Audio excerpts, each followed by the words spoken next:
ঐতিহাসিক ৭ই নভেম্বরকে জাতীয় বিপ্লব ও সংহতি দিবস হিসেবে পালনের কর্মসূচিতে অংশ নিতে শহীদ রাষ্ট্রপতি জিয়াউর রহমানের মাজারে শুক্রবার সকাল থেকে জড়ো হতে শুরু করেন বিএনপি ও সহযোগী সংগঠনের নেতাকর্মীরা।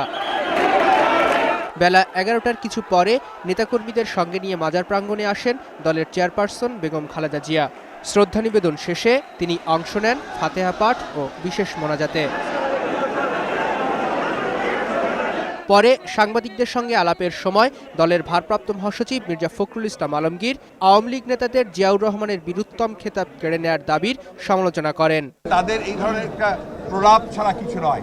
শহীদ প্রেসিডেন্ট রহমান কোনো রকম কোনো ষড়যন্ত্র বা চক্রান্তের সঙ্গে জড়িত ছিলেন না। তিনি জনগণের স্বতঃস্ফূর্ত সমর্থন নিয়ে সেদিন বেরিয়ে এসেছিলেন এবং তার নেতৃত্বেই তারপরে বাংলাদেশের স্বাধীনতার সার্বভৌম সুসংগত হয়েছিল, জাতীয় ঐক্য প্রতিষ্ঠিত হয়েছে। বর্তমান সরকার দেশের গণতন্ত্রকে হত্যা করেছে অভিযোগ করে তিনি বলেন, জনগণের আন্দোলনের মধ্য দিয়ে সব দলের অংশগ্রহণে নির্বাচনের দাবি আদায় করা হবে।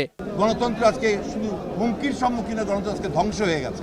সেখান থেকে উত্তরণ করতে হলে দেশনেত্রী বেগম খালেদা জিয়ার নেতৃত্বে জনগণের ঐক্যবদ্ধ আন্দোলনের মধ্য দিয়ে আমাদেরকে এই ফ্যাসিস্ট এবং অনৈতিক অবৈধ সরকারকে সরিয়ে সত্যিকার অর্থেই একটি অর্থবহ নির্বাচনের মধ্য দিয়ে, সকল দলের নির্বাচনের মধ্য দিয়ে একটি জনগণের জনপ্রিয় সরকার গঠন করতে হবে। ধন্যবাদ।